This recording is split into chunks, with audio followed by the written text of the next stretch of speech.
Welcome back to Life Advice You Don't Hear in Church. My name's Tiffany Dawn, and it has been a hot minute since I've been here. My goodness, I'm so excited to be back with you, and I'll tell you why it's been a minute at the end. So today we're going to talk about how to prepare for motherhood, or really parenthood. It could be for guys or girls. When James and I were thinking about having kids, it was always like, are we ready? Are we ready? Like, what do we need to know?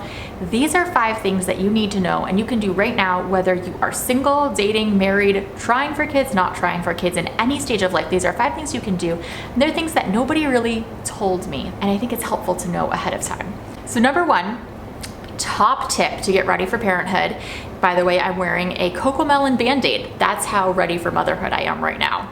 Tip number 1, grow your self-awareness. There is nothing I can think of that's more important than knowing how to see when you're being triggered, self-regulate your emotions, and then process it afterwards.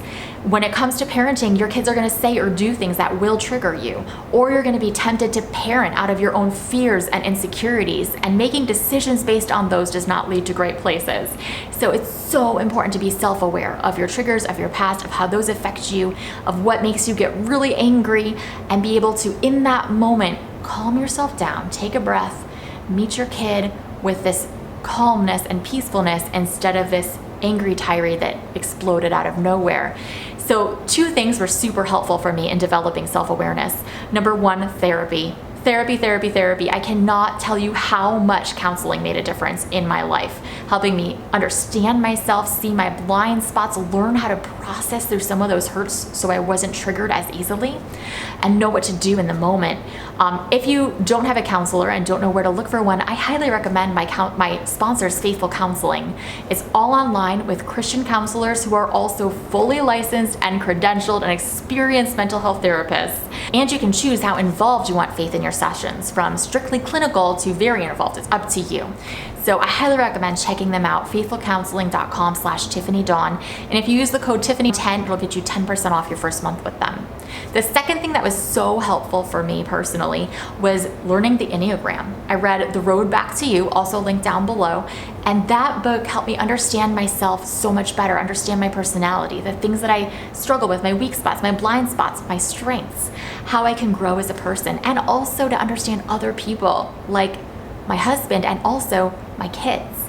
It helps me to understand them so much better. Okay, number 2 is learn about child psychology. For those of you like me, we grew up thinking that some of these normal developmental stages were just the sinfulness of a child's heart, or like rebellion needing to be squashed, but actually they're extremely important parts of normal child development. So learning about that is so helpful for parenthood. Idea number 3, here's a weird one. Throw out the idea of being a great or perfect parent. Just throw it out.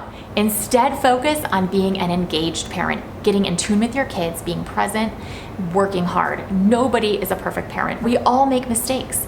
And so just focus on being engaged, on being able to say, I'm sorry, on being able to set boundaries and follow through, or sometimes realize that was not a great boundary to set. We're gonna rethink that and talk it through. I highly recommend Brené Brown's work called The Gift of Imperfect Parenting. I read that while I was pregnant for Natalie. Best thing I could have done to prepare for being a mom. Takes so much pressure off and switches my emphasis from perfection, which is not attainable and discouraging, to being engaged, which we can all do. Number 4, talk with veteran moms who you really admire and just ask them, what were some of the things you're really glad you did or not glad you did when you were raising your kids? I remember meeting with my aunt, and she told me one of the best things I did was learn about each of my kids' personalities and watch them, learn about them, study them so I could understand them, and then I can help their siblings understand them as well. And I thought that is amazing. And so I've been trying to do that with our girls, Natalie and Ellie too. And it's so cool getting to watch them grow and develop their little personalities and see the differences and see that come through and how they relate with people. And then you can help coach them to help them grow into confident and kind human beings.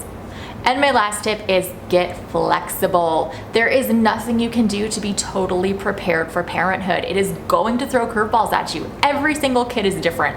We had Natalie, we learned so much from her, and then we had Ellie, and she's a completely different kid who needs to be parented very differently than Natalie does. Every kid is different, and there will be curveballs all along the way. There's no guidebook, there's no formula. I know people say Proverbs says, train up a child in the way he will go, and when he is old, he will not depart from it. That is not a promise, that is a proverb, that is a word of wisdom saying train your kids how you want them to grow. My goal for my kids, I want them to grow in confidence and kindness, knowing they're loved by God and me and James. And so everything I do with them, I try to narrow into that focus. So the boundaries, the consequences, all of it is to help them grow into that kind, confident, loved human being. So that it's not, there's no guarantee, there's no guidebook, there's no instruction manual. You got to learn to be flexible. That's hard for people like me. Planning is great and helpful and important, but flexibility is really the key in parenthood. So those are my tips for today. Please comment yours down below as well, and check out Faithful Counseling, link down below if you're looking for a counselor. But before I go, I just want to share why it's been a minute and why I'm back now with this video about motherhood of all things. So I have talked about dating and singleness for like 7 years now, and I love it. I'm so passionate about healthy relationships, but I started feeling like there's so much more. I want to expand what I'm talking about. So it's still about growing healthy relationships, but it's bigger than it used to be. So I'm going to start focusing on 4 kinds of healthy relationships: with God, with yourself, with your significant other, and with your kids. Those are the 4 kinds of relationships I'm going to start talking about here, and I am so excited for it. So I hope you'll join me again. See you next week. Bye.